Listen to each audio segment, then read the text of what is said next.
Bismillahirrahmanirrahim. Assalamualaikum warahmatullahi wabarakatuh. Salam sejahtera bagi kita sekalian. Shalom, Om Swastiastu, Namo Buddhaya, salam kebajikan. Halo teman-teman semua, terima kasih telah mampir di channel Cerita Nashwa. Kamu akan dibawa menyusuri kisah-kisah seru, misterius, dan penuh makna.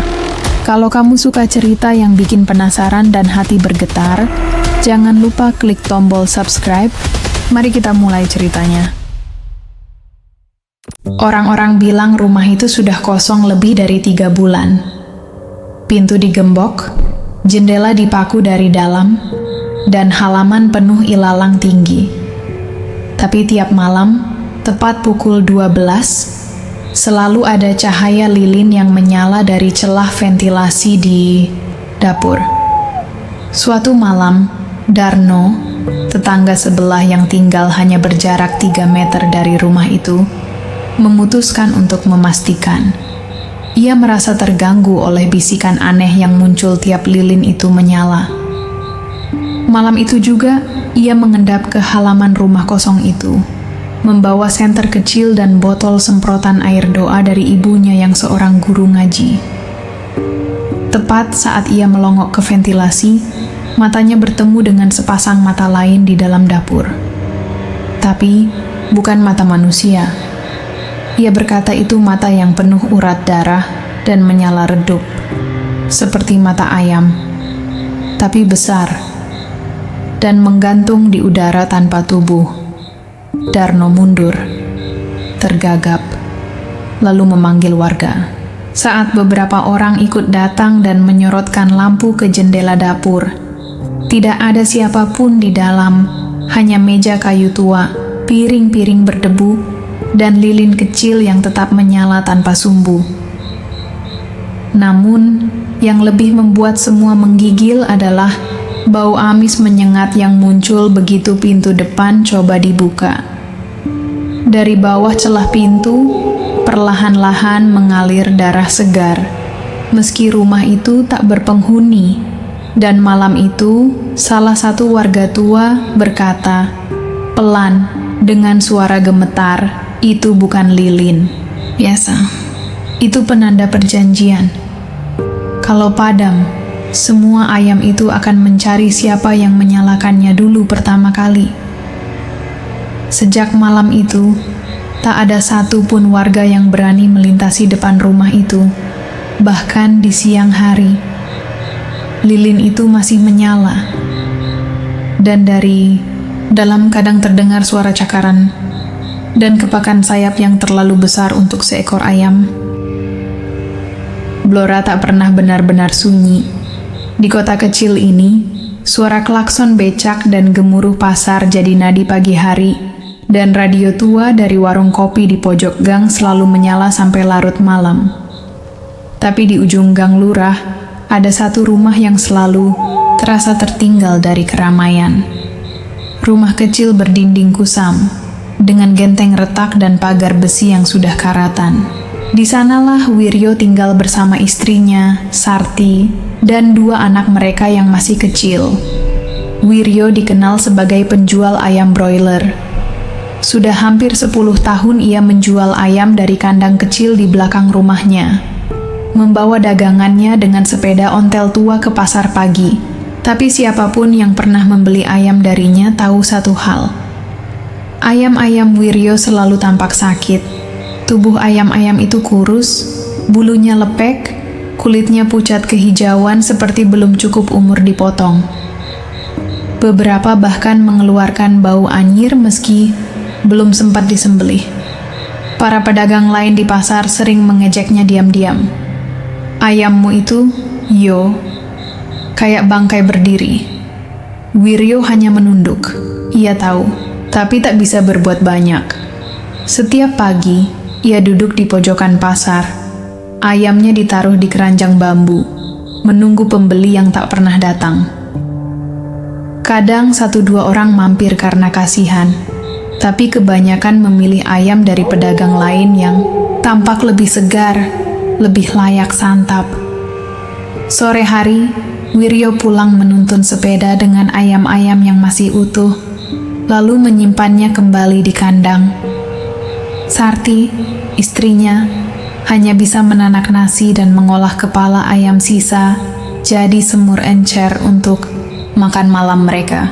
Anak-anak mereka, Bagus dan Ningrum, masih kecil dan sudah terbiasa makan dengan porsi setengah kenyang. Mereka jarang mengeluh, hanya sesekali menangis diam-diam saat lapar benar-benar tak tertahan. Kandang ayam di belakang rumah mereka hanyalah bilik kecil dari kawat karatan dan kayu lapuk. Disitulah Wiryo memelihara ayam-ayam yang entah kenapa tak pernah tumbuh sehat. Ia sudah mencoba berbagai pakan, menyemprot kandang dengan disinfektan, bahkan minta air doa dari ustaz kampung. Tapi hasilnya tetap sama. Ayam-ayam itu selalu tampak seperti menolak hidup. Dan di tengah kesunyian malam, sering terdengar suara ayam mengais tanah, meski tidak ada ayam yang lepas. Wiryo mulai merasa rumah itu membawa sial, tapi ia tak punya pilihan. Rumah itu adalah warisan dari mendiang ayahnya, dan satu-satunya tempat yang bisa mereka tinggali tanpa harus bayar sewa.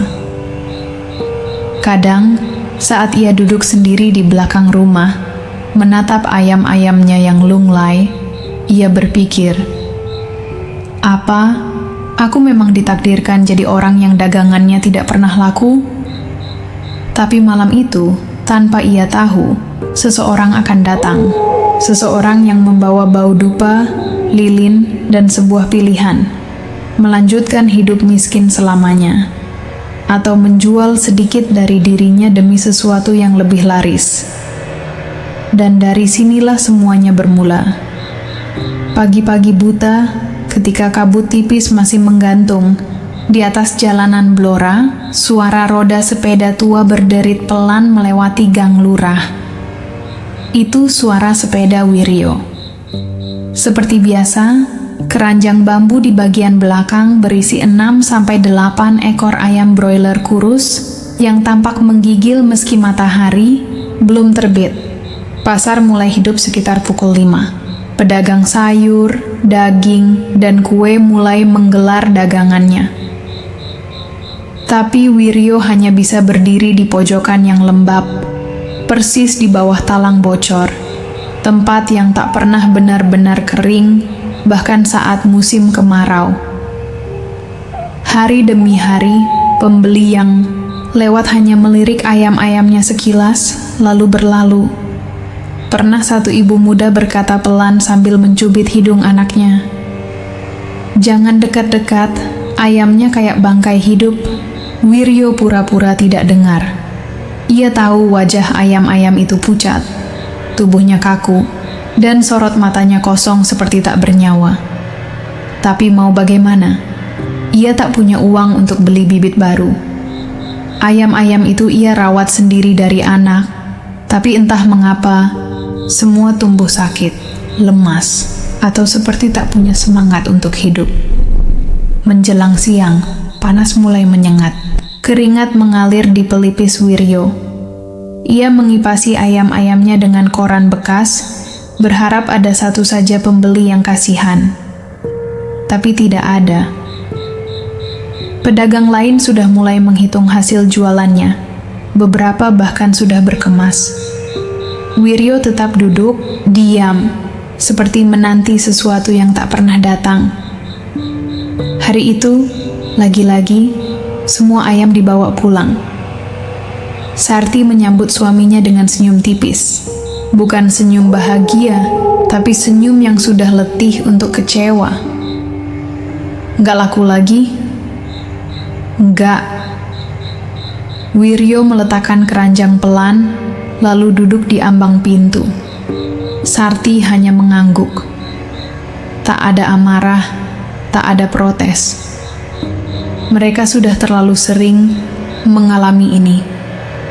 Ia masuk ke dapur dan mulai memasak nasi dengan garam. Tak ada lauk, tak ada sayur, hanya nasi putih dan garam. Kadang ditambah sedikit sambal tomat yang dibuat dari cabai busuk yang ia temukan di pasar saat membersihkan lapak pedagang lain. Anak-anak mereka, Bagus dan Ningrum, sudah terbiasa. Mereka duduk diam di tikar anyaman yang sudah sobek, menunggu makanan. Ningrum, si bungsu, masih berusaha tersenyum, tapi kantung matanya menghitam dan pipinya cekung. Bagus lebih pendiam, memelototi lantai seperti sedang menghitung debu. Malam hari, angin dari sela-sela atap yang bocor membuat ruangan makin dingin. Sarti menggulung anak-anak dengan kain lusuh dan menyusui Ningrum dengan tubuh yang sudah hampir tak menghasilkan susu. Suara ayam mengais tanah terdengar dari belakang rumah, samar. Kadang seperti suara tawa kecil yang tercekat. Wiryo duduk sendiri di belakang rumah, menatap kandang ayam. Ia mulai merasa semuanya tak masuk akal. Ayam-ayam yang ia rawat, makan, dan beri obat, tumbuh lebih menyerupai bangkai ketimbang ternak. Sudah berapa kali ia merugi? Sudah berapa kali ia memohon di dalam sujud agar dagangannya laku, tapi tidak ada yang berubah. Di sekeliling rumah, malam makin pekat. Warga sekitar tahu keluarga Wiryo hidup susah, tapi mereka juga tahu betul satu hal. Keluarga itu tak pernah meminta-minta, dan mungkin karena itulah tidak ada yang berani menawarkan bantuan. Karena semua orang tahu, kalau orang sudah terlalu lama hidup dalam kesempitan, lama-lama mereka akan mulai menimbang-nimbang kemungkinan yang tak seharusnya ada. Malam itu gelap. Angin berembus kencang dari arah hutan kecil di belakang rumah, membawa bau tanah basah dan aroma getir dari dedaunan yang membusuk. Kandang ayam mengeluarkan suara lirih. Bukan kokok, bukan erangan, tapi seperti desah napas panjang yang tertekan. Wiryo duduk di depan rumah, matanya kosong menatap halaman tanah yang mulai retak-retak karena kemarau. Di dalam rumah, Sarti sudah tidur memeluk anak-anak, sementara lampu minyak di dapur nyaris padam. Tiba-tiba, suara langkah pelan terdengar di ujung gang. Langkah itu berat, lambat, seperti menyeret beban besar. Wiryo menoleh. Dari arah gelap gang itu, muncul sosok lelaki tua mengenakan jubah panjang dan sorban gelap yang menjuntai sampai punggung. Wajahnya tertutup bayangan, tapi janggut putihnya mencuat jelas di bawah dagu, panjang dan kusut seperti benang rami tua. Wiryo berdiri, refleks. Lelaki itu tak menyapa, tak memperkenalkan diri. Ia hanya berhenti tepat di depan pagar rumah, memandangi Wiryo lama. Terlalu lama, seperti menunggu sesuatu, atau membaca isi pikirannya. Wiryo tak tahu harus berkata apa. Tapi sebelum ia sempat membuka mulut, lelaki itu mengangkat tangannya perlahan dan meletakkan sebuah kantung kain lusuh di atas batu di depan pagar. Tanpa sepatah kata pun, lelaki itu berbalik dan berjalan pergi. Langkahnya tetap berat dan menyeret, menghilang ke dalam gelap gang, seolah dilahap tanah. Wiryo menatap kantung itu lama. Tubuhnya merinding, tapi rasa penasaran lebih kuat dari takut. Ia mengambil kantung itu dan membawanya masuk ke dalam rumah, pelan-pelan agar tak membangunkan istri dan anak-anaknya. Di dalam, ia membuka kantung itu di dapur. Isinya 2 batang dupa yang baunya tidak familiar. Bukan bau menenangkan seperti di makam atau kelenteng, tapi bau tajam seperti kemenyan dicampur daging gosong. 3 lilin merah dengan sumbu hitam yang seolah sudah terbakar meski jelas-jelas masih baru. Dan sebotol kecil cairan hitam, kental seperti darah yang sudah mengering tapi tetap mengalir ketika botol digoyang. Wiryo memegang botol itu pelan, dan di leher botol ada sobekan kertas coklat yang hanya bertuliskan 1 kalimat dalam huruf tangan goyah. untuk menarik yang tak terlihat. Gunakan saat kau siap menerima. Wiryo duduk lama di lantai dapur malam itu, tak tidur. Ia menatap lilin-lilin itu, menciumnya, lalu menatap ayam-ayam yang tertidur lemah di kandang.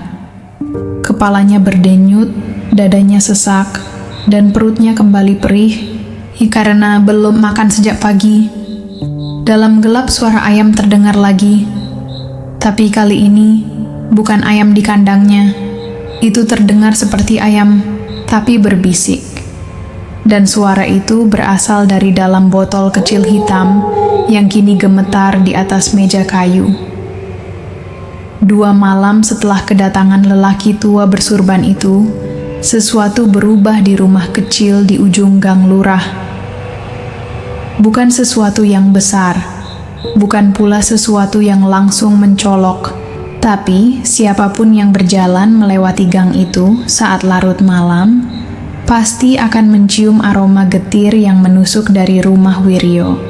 Percampuran antara dupa tua, minyak tanah, dan sesuatu yang seperti daging dibakar pelan tanpa api. Dari balik jendela, samar-samar terlihat cahaya merah temaram menyala di dapur, meski listrik rumah itu sering mati. Cahaya itu berasal dari lilin merah yang mulai dinyalakan Sarti setiap malam, tanpa diminta. Sarti tak pernah bicara soal itu, bahkan kepada Wiryo sendiri. Malam pertama, saat Wiryo terbangun karena mencium bau tajam dari dapur, ia mendapati istrinya duduk diam di lantai, di hadapan lilin dan dupa yang menyala. Tak ada sesaji, tak ada mantra. Hanya duduk dengan tangan di pangkuan dan mata yang tak berkedip. Ngapain, Sar?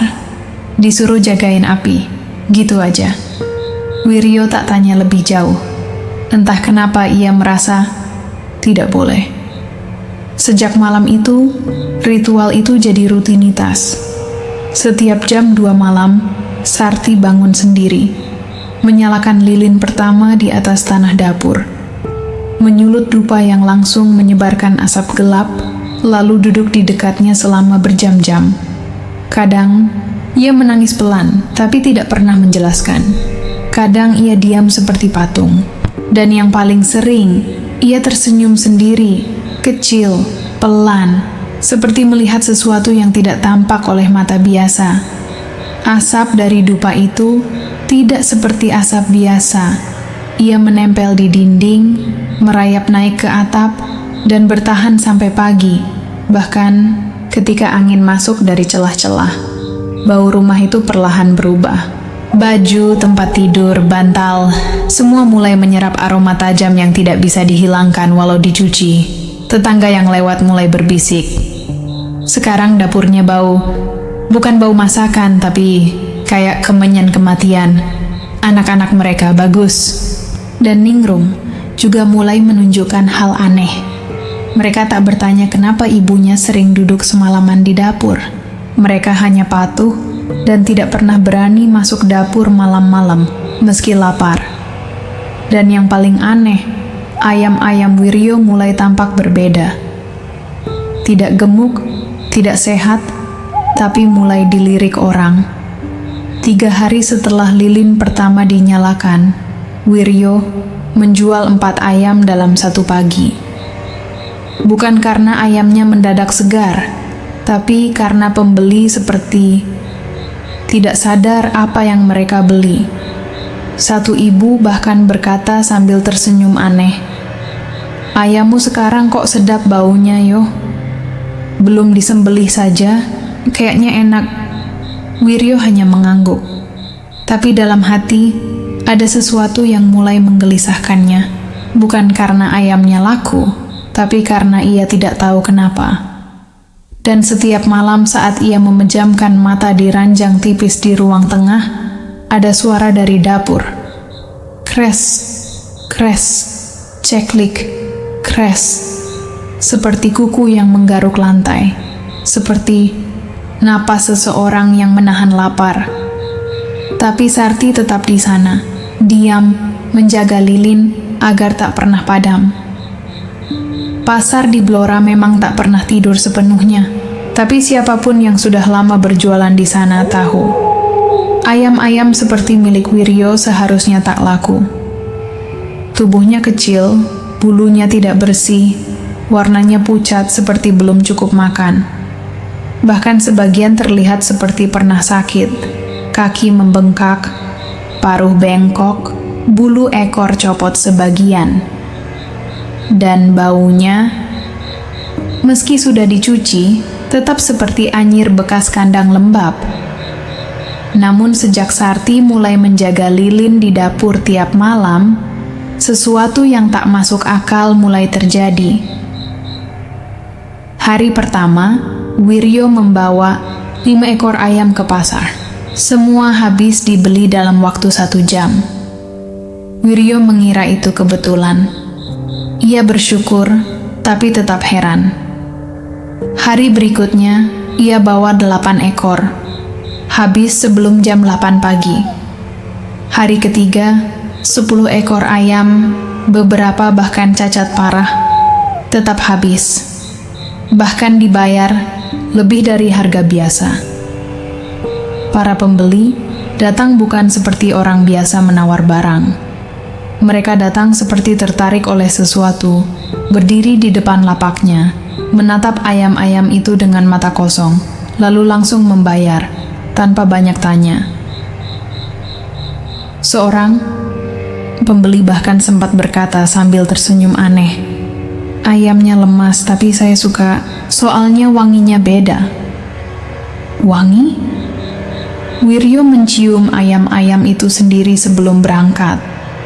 Bau amis dan bekas kotoran. Tapi para pembeli justru bilang wangi. Warga pasar mulai saling melirik. Pedagang ayam lain mulai resah. Mereka tahu betul ayam Wiryo tak layak dijual. Tapi pembeli justru datang khusus mencarinya. Beberapa mencoba ikut menjual ayam dengan kualitas serupa. Hasilnya nihil. Pembeli tetap memilih Wiryo. Yang lebih ganjil, setiap malam setelah ayam-ayam itu habis, uang hasil jualan berubah bentuk. Pagi hari, lembaran dan koin tampak biasa. Tapi menjelang tengah malam, uang-uang itu yang ditaruh Wiryo di laci meja ruang tengah menjadi lembab, seperti habis dijilat sesuatu. Beberapa lembar bahkan ditemukan dengan bekas cap kuku kecil, seperti dicakar binatang mungil. Warnanya pudar, pinggirannya keriput, tapi tetap bisa digunakan. Dan ketika digunakan, uang itu terasa dingin di tangan. Sarti tak banyak bicara, tapi matanya mulai cekung. Ia tetap bangun tiap malam, tetap duduk di depan lilin. Kadang seperti terkantuk, tapi tak pernah tidur benar-benar. Anak-anak pun mulai ikut berubah. Ningrum, yang dulu suka tertawa, kini hanya diam memeluk boneka. Bagus sering menggambar ayam, tapi dengan mata manusia dan senyum runcing. Tetangga mulai bisik-bisik, "Kok bisa ayam sekotor itu laris ya?" Kayak yang beli pada ketarik sesuatu, bukan sadar. Dan setiap malam, asap dari dapur tak pernah berhenti. Bahkan ketika jendela dibuka, asap itu tetap menggantung, seperti kabut yang tahu kemana ia harus bertahan. Wiryo kini pulang bawa uang, banyak. Tapi rumah mereka jadi makin gelap. Bukan karena lampunya padam, tapi karena ada sesuatu di balik asap dan lilin itu yang mulai menuntut lebih. Pasar Blora mulai mencatat keanehan yang lebih nyata. Bukan lagi soal ayam kurus, yang tiba-tiba laku keras, tapi wajah-wajah yang datang membelinya. Wiryo mulai mengenali beberapa pembeli tetap, tapi bukan karena mereka ramah atau cerewet, melainkan karena mereka semua tampak serupa. Diam, pucat, mata berkantung, dan gerak tubuh yang seperti dikendalikan. Seorang ibu muda biasanya ramah dan suka menawar, kini hanya datang berdiri diam di depan lapak Wiryo. Tatapannya kosong, seperti tak melihat apapun. Ia tunjuk seekor ayam tanpa berkata apapun, serahkan uang pas, lalu pergi. Hari berikutnya ia datang lagi. Wajahnya makin pucat, rambutnya kusut. Ia tak bicara, mulutnya tampak gemetar, seperti ingin berteriak, tapi tertahan oleh sesuatu yang lebih kuat. Bapak tua yang biasanya jual sayur juga begitu. Ia datang pagi-pagi, beli 2 ayam Wiryo, dan saat Wiryo menyapa, ia hanya menunduk, matanya tak memandang siapa-siapa. Ia pergi sambil mulutnya bergerak-gerak, seperti berdoa, tapi tak ada suara yang keluar. Bukan hanya 1-2. Dalam seminggu, hampir 1/4 pembeli ayam Wiryo mengalami hal yang sama. Dan yang paling mengganggu, mereka semua kembali ke sana keesokan harinya, seolah diperintah oleh sesuatu, padahal ayam yang mereka beli, jika ditanya, katanya tak dimakan. Ada yang mengaku dagingnya pahit, ada yang bilang ayamnya berdarah terus meski sudah dimasak. Ada pula yang tak bisa menjelaskan apa-apa, hanya bilang, kalau enggak beli, rasanya kayak enggak bisa tidur. Wiryo menyadari keanehan ini, tapi tak berani bicara. Satu-satunya orang yang tahu lebih banyak mungkin istrinya Sarti, yang kini selalu terbangun sendiri setiap pukul 2 tanpa dibangunkan dan duduk di dapur, seperti dijaga oleh sesuatu. Pernah suatu malam Wiryo memberanikan diri bertanya, "Sar, ini semua kenapa ya? Orang-orang itu kok kayak kesurupan beli ayamku?" Sarti hanya menoleh, senyum tipis, dan jawabannya sangat pelan. "Kita enggak jual ayam, yo. Kita cuman ngasih jatah. Sisanya bukan urusan kita." Sejak itu Wiryo tak bertanya lagi. Yang ia tahu hanyalah ayam tetap buruk, tapi terus laku. Dan pembelinya, satu persatu, tampak makin bukan diri mereka sendiri. Beberapa warga mulai resah. Ada yang berkata mereka melihat pembeli ayam Wiryo berjalan malam hari dengan langkah kaku, menggumam sendiri. Ada yang bilang salah satu dari mereka menyimpan kepala ayam busuk di bawah bantal dan mengaku itu yang menyuruhnya. Dan yang lebih mengerikan, 2 orang dari daftar pembeli rutin Wiryo ditemukan meninggal dalam tidur, dengan mata terbuka dan mulut penuh bulu ayam. Tapi esok harinya, tetap ada yang datang beli ayam, dengan wajah kosong yang baru. Di rumah kecil ujung Gang Lurah, keganjilan semakin menjadi-jadi. Wiryo mulai menyimpan beberapa ayam yang tidak terjual di sebuah keranjang tua di dapur. Biasanya, ayam-ayam seperti itu akan cepat berbau tak sedap, bulunya rontok, dan dagingnya membusuk dalam beberapa hari. Tapi ayam-ayam milik Wiryo lain dari yang lain. Setelah seminggu tersimpan, ayam-ayam itu masih tampak sama, bulunya tetap rapi, tidak bau amis, dan seolah segar seperti baru saja dipotong. Bahkan saat Wiryo memperhatikan dengan saksama, bulu ayam itu seperti sedikit berkilau dalam cahaya remang dari lilin yang selalu dinyalakan istrinya. Saat dipegang, bulu itu terasa aneh, tidak lembut seperti bulu ayam biasa, tapi agak kaku, seperti bulu palsu atau terbuat dari bahan aneh yang tak bisa dijelaskan.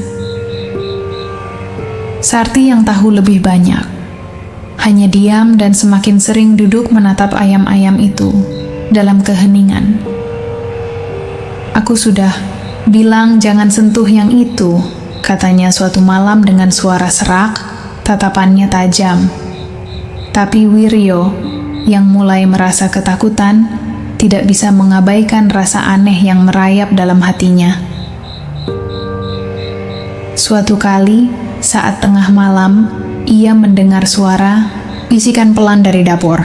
Saat mendekat, ia melihat bayangan samar Sarti membungkuk di atas keranjang ayam, membelai bulu-bulu itu seperti ibu yang menenangkan bayinya. Dan yang lebih aneh, bulu-bulu itu tampak bergetar, seolah merespon sentuhan. Bau amis yang biasanya menghinggapi daging ayam pun menghilang. Rumah mereka kini dipenuhi aroma aneh. Bukan harum bunga atau masakan, tapi bau getah kayu tua dan asap kemenyan. Tetangga yang pernah mencium bau itu berbisik, takut. Itu bukan bau masakan, tapi bau arwah yang tak bisa pergi.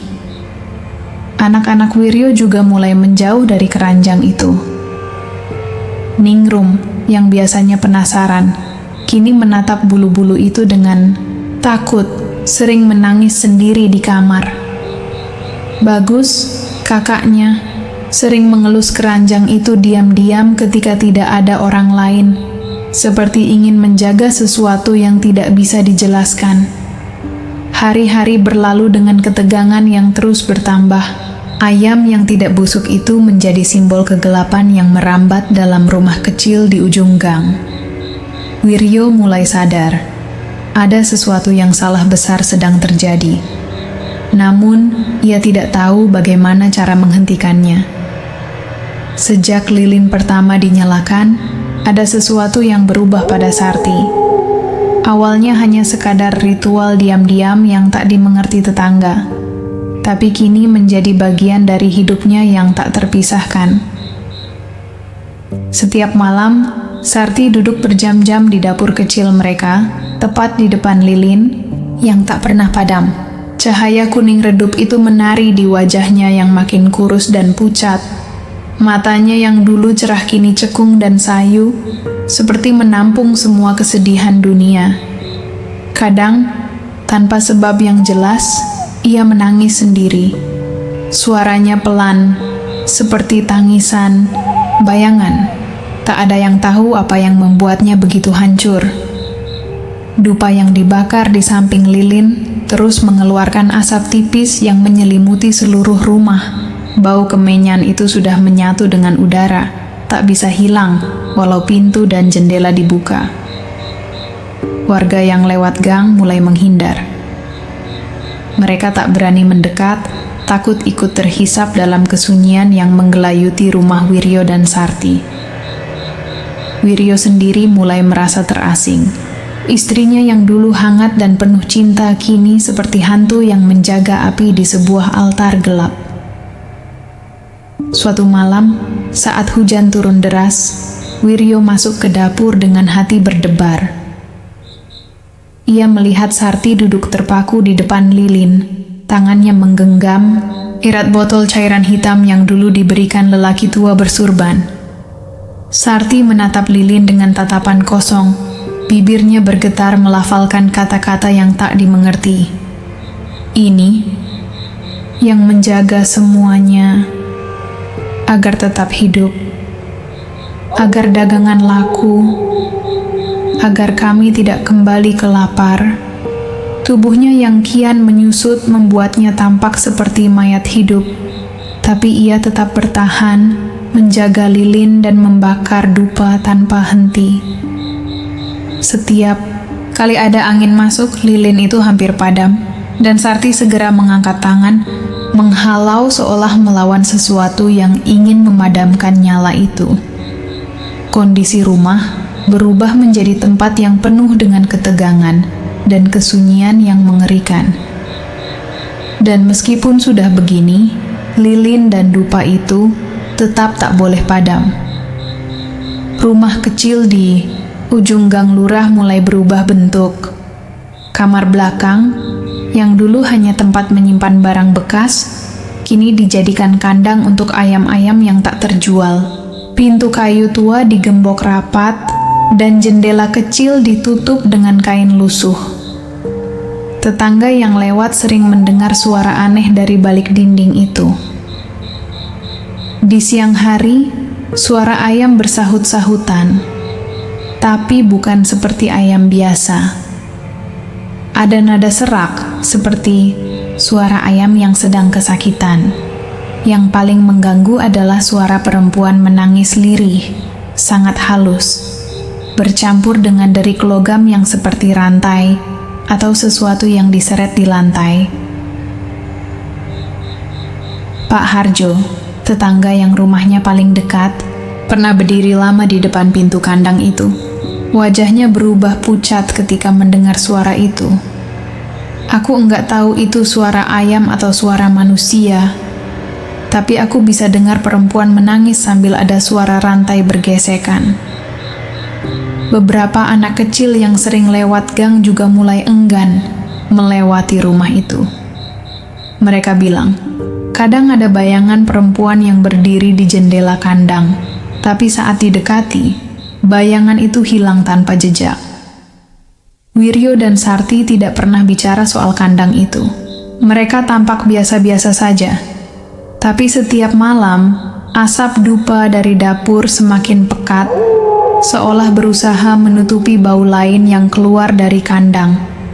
Dan anehnya, ayam-ayam dalam kandang itu tetap hidup, tak pernah tampak sakit atau mati.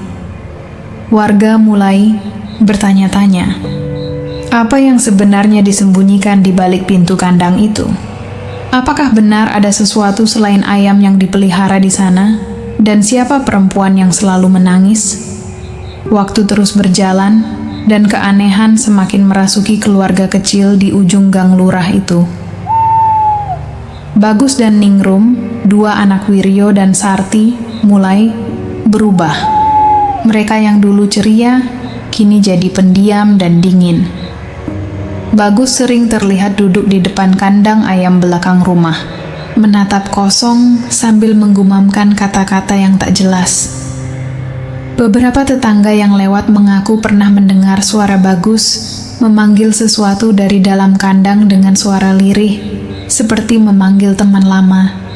Ningrum, si bungsu, justru semakin tertutup. Ia melarang siapapun, bahkan ibunya sendiri, masuk ke dapur. Tempat lilin selalu menyala dan dupa terus dibakar.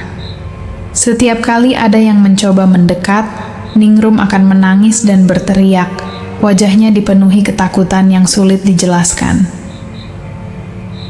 Suatu kali, Sarti berusaha memanggil Ningrum untuk makan malam, tapi Ningrum hanya diam dan menatapnya dengan mata kosong, seolah tidak mengenal ibunya.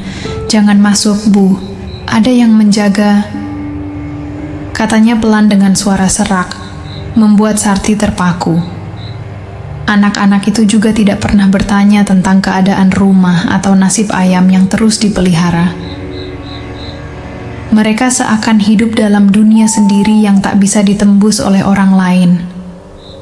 Warga mulai curiga, dan beberapa orang berbisik bahwa anak-anak itu terikat oleh sesuatu yang lebih gelap daripada sekadar kelaparan atau kesusahan biasa. Malam itu, angin kencang menerobos masuk ke dalam rumah kecil di ujung gang lurah. Sarti yang sedang menjaga lilin di dapur tiba-tiba terkejut saat nyala api kecil itu padam dengan sendirinya.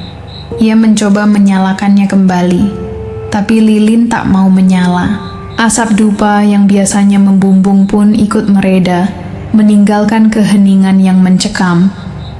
Wiryo yang berada di luar rumah segera masuk, merasakan hawa dingin menusuk hingga ke tulang.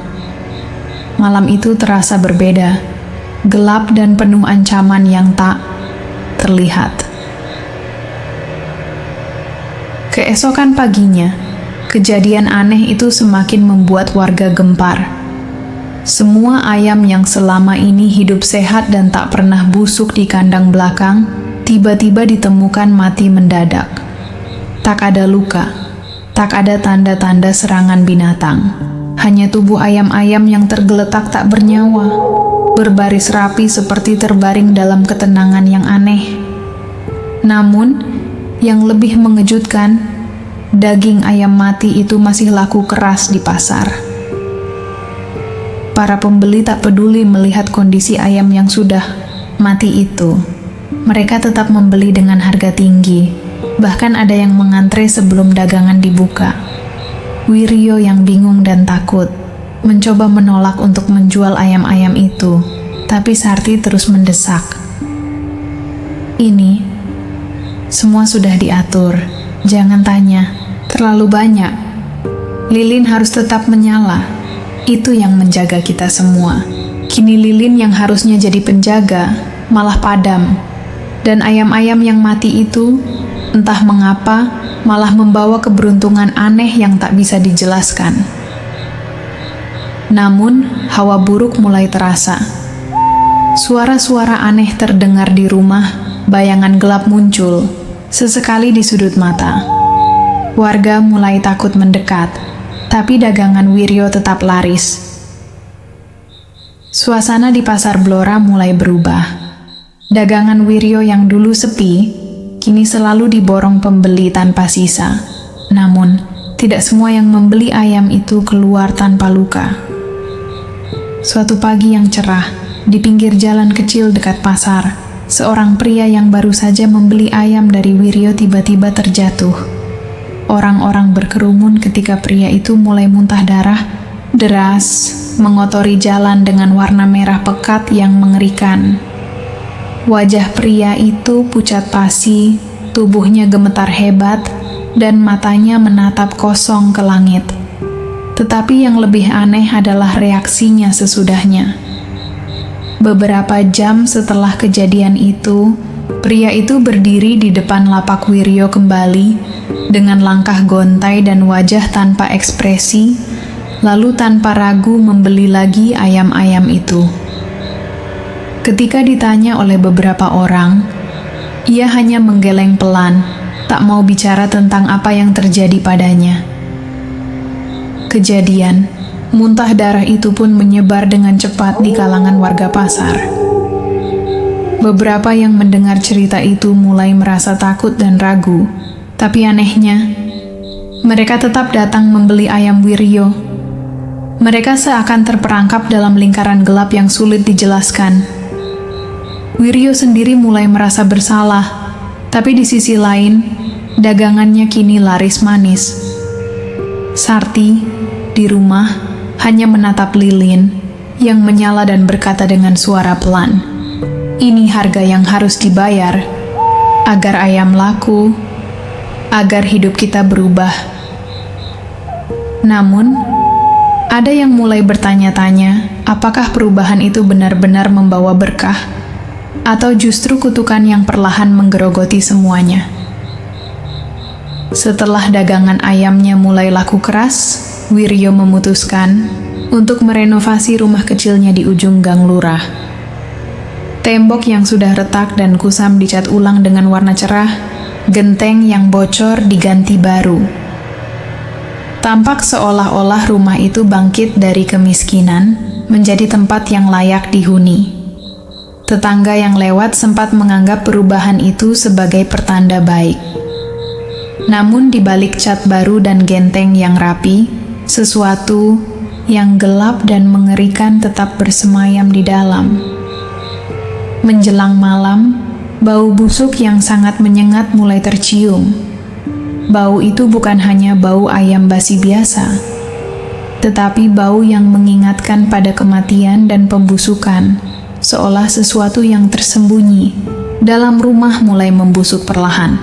Sarti yang semakin kurus hanya bisa terdiam, matanya selalu mengarah ke dapur dengan lilin yang tak pernah padam. Wiryo mencoba membersihkan dan menyemprot setiap sudut rumah, tapi bau itu selalu kembali, makin pekat saat malam menjelang. Suara-suara aneh juga mulai muncul, seperti desahan, napas berat dan langkah kaki di lantai atas. Tetangga yang lewat malam pun mulai menghindari gang itu, takut terkena hawa buruk yang seolah menyebar dari rumah itu. Namun, Wiryo merasa terjebak. Ia ingin kabur dari semuanya, tapi lilin dan dupa yang selalu dinyalakan Sarti seakan mengikatnya dalam lingkaran gelap yang tak berujung. Malam itu, di sebuah rumah kecil di ujung gang lurah, ketenangan yang semu mulai retak. Anak tetangga yang tinggal tak jauh dari rumah Wiryo, bernama Dito, sedang bermain di sekitar rumah saat ia tanpa sengaja melihat sesuatu yang tak masuk akal. Di dapur rumah Wiryo, ia melihat seekor ayam tanpa kepala bergerak-gerak, berjalan. Perlahan dengan tubuh yang seharusnya sudah mati. Ayam itu melangkah dengan kaki yang gemetar, bulunya kusut dan basah oleh sesuatu yang tak bisa dijelaskan. Dito yang ketakutan segera berlari ke rumahnya untuk memberitahu orang tuanya. Namun, saat mencoba berbicara, tiba-tiba ia mengalami mimisan hebat yang tak kunjung berhenti. Tidak hanya itu, Dito juga jatuh sakit dan mengalami demam tinggi selama 3 hari berturut-turut. Orang tua Dito ketakutan, menganggap kejadian itu bukan kebetulan. Setelah siuman, Dito hanya bisa menggambarkan dengan suara pelan dan gemetar tentang ayam tanpa kepala itu. Cerita itu segera menyebar ke tetangga, membuat semua orang semakin takut mendekati rumah Wiryo.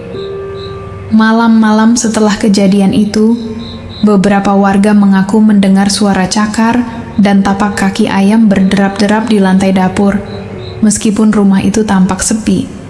Suasana di gang semakin mencekam. Namanya Rifki, anak usia 8 tahun yang tinggal 2 rumah dari warung Raji. Ceria, suka main layangan, dan kerap berlari-lari di gang kecil dekat dapur Raji setiap sore. Suatu petang, ketika matahari sudah separuh tenggelam dan udara mulai lembab, Rifki memanjat tembok samping rumah Raji untuk mengambil layangannya yang tersangkut. Dari celah ventilasi, dapur yang terbuka sedikit, ia mengintip ke dalam, dan disitulah dia melihatnya.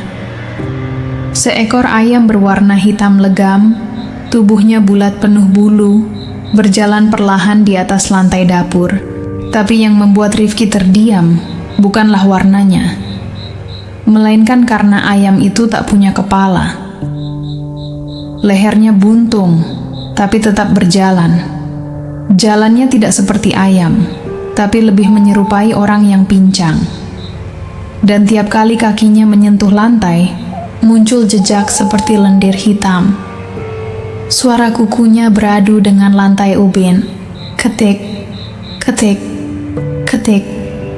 Memantul pelan seperti gema dari ruang bawah tanah.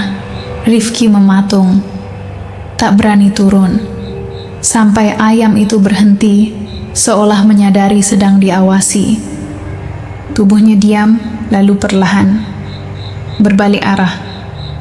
Tapi ia tak punya kepala. Maka yang berbalik adalah dadanya. Rifki terjatuh dari pagar, membentur tanah. Tangisnya pecah, membuat ibunya panik keluar rumah. Malam itu, Rifki demam tinggi. Tubuhnya panas seperti api, tapi mulutnya komat kamit, tak henti menggumamkan satu kalimat. Jangan lihat dapur, jangan lihat dapur. Dia jalan malam, nggak suka dilihat. Tak ada hasil dari dokter. Tidak ada infeksi, tidak ada gejala flu. Namun Rifki terus menggigil dan menolak makan selama 3 hari. Ia hanya menunjuk-nunjuk ke arah dapur Raji sambil menangis. Raji datang menjenguk. Ia membawa bubur dan ayam goreng, berharap Rifki akan membaik. Tapi saat aroma ayam masuk ke kamar, Rifki menjerit histeris dan muntah cairan hitam pekat ke lantai. Jangan kasih aku ayamnya. Jangan kasih. Ayamnya. Itu bukan ayam. Bukan ayam. Ibunya menatap Raji dengan marah, menolak bubur itu, lalu menutup pintu. Malamnya, Suminah bicara untuk pertama kalinya setelah beberapa hari. Ayam itu bukan buat orang luar. Kalau mereka melihat, mereka diganggu. Ia lalu mengambil lilin baru dan meletakkannya bukan hanya di dapur, tapi juga di luar warung, dekat pagar, biar dia nggak keluar, katanya. Tapi kalau lilinnya padam, dia bisa jalan-jalan lagi. Rani menggambar lagi malam itu. Kali ini seekor ayam tanpa kepala, tapi bukan hitam. Warna tubuhnya seperti kulit manusia terbakar, melepuh, dan dari leher buntungnya keluar asap tipis. Ilham, yang duduk di pojok kamar, hanya berkata, "Dia yang pertama," katanya, "tapi bukan yang terakhir." Pagi berikutnya ada kabar baru. Seekor ayam tanpa kepala ditemukan mati di depan rumah warga yang tinggal di ujung gang. Dikerumuni lalat, tapi saat hendak dikuburkan, tubuhnya hilang begitu saja, meninggalkan bekas, terbakar di tanah dan bau amis menyengat. Hari demi hari, kondisi Sarti kian memburuk. Tubuhnya yang dulu masih bisa bertahan mulai melemah drastis. Kulitnya berubah menjadi kering dan bersisik, seakan tersayat oleh dingin yang tak kasat mata. Setiap kali ia batuk, darah pekat keluar dari mulutnya, membuat suasana rumah semakin kelam dan penuh ketakutan. Namun anehnya, Sarti tetap tak bisa lepas dari ritual menjaga lilin dan membakar dupa di dapur. Suatu malam, ketika Sarti lelah dan mencoba memadamkan lilin itu, rumah kecil mereka tiba-tiba bergetar hebat. Suara gemuruh aneh menggema dari sumur tua di belakang rumah. Teriakan-teriakan melengking terdengar membelah kegelapan malam, seperti suara penderitaan yang tak berujung. Sarti yang ketakutan langsung menyalakan lilin kembali, dan getaran itu pun berhenti. Ia tahu, lilin itu bukan sekadar api biasa. Lilin itu adalah pengikat, pelindung sekaligus kutukan yang mengikat hidup mereka semua.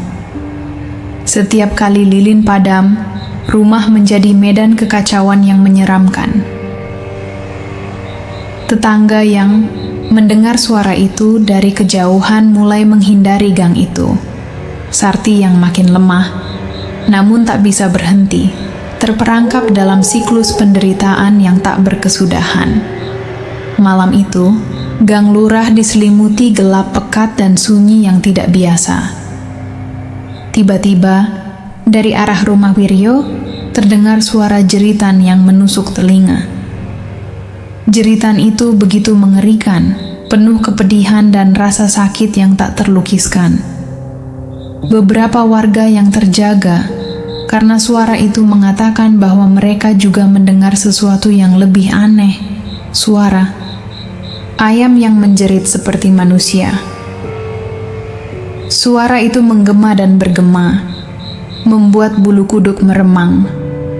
Seolah-olah ayam-ayam yang selama ini dipelihara bukan sekadar binatang biasa, tapi makhluk yang terperangkap dalam kesengsaraan dan kemarahan. Ketakutan menyebar di antara tetangga. Mereka yang biasanya tak peduli mulai menutup rapat pintu dan jendela, berharap malam itu segera berlalu.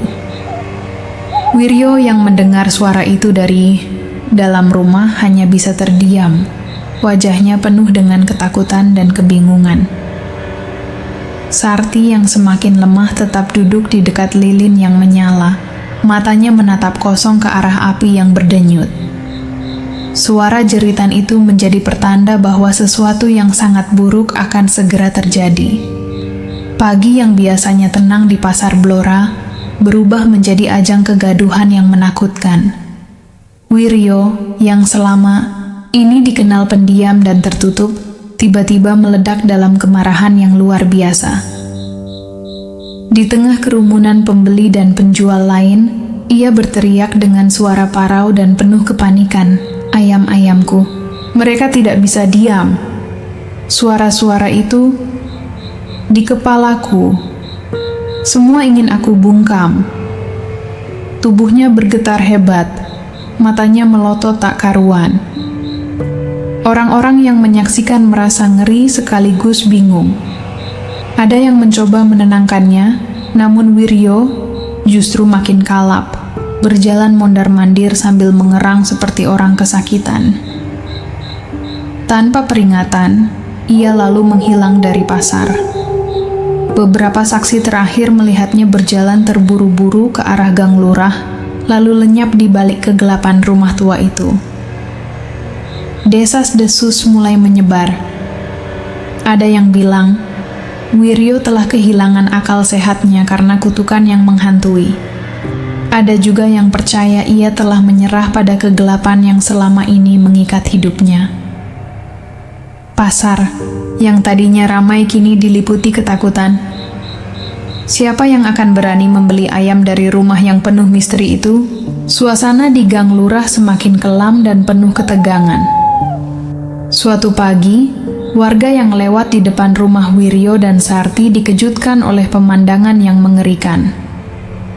Sarti ditemukan tergeletak di dapur rumah, di depan lilin yang telah meleleh habis. Tubuhnya tampak kaku dan dingin, wajahnya pucat tanpa nyawa. Di sekelilingnya berserakan bulu-bulu ayam yang hitam dan compang-camping. Selain itu, terdapat potongan-potongan kulit yang terkelupas seperti terbakar dan jejak cakaran yang dalam menggores lantai kayu. Suasana rumah itu seperti menyimpan rahasia kelam yang tak bisa diungkap. Warga yang melihat tak berani mendekat terlalu lama, merasakan hawa dingin dan takut yang menusuk tulang. Lilin yang dulu selalu dijaga dengan penuh ketakutan kini sudah padam. Kematian Sarti meninggalkan banyak pertanyaan dan rasa ngeri yang mendalam. Apakah kematiannya hanya akhir dari penderitaan, atau justru awal dari teror yang lebih besar? Setelah kematian Sarti dan hilangnya Wiryo, nasib dua anak pasangan itu menjadi perhatian tetangga sekitar. Dengan penuh rasa iba, tetangga mengambil alih mengasuh Bagus dan Ningrum, berharap mereka bisa mendapatkan kehidupan yang lebih baik. Namun, harapan itu segera pudar. Anak-anak itu berubah menjadi sosok yang berbeda, pendiam, kosong, dan seperti kehilangan jiwa.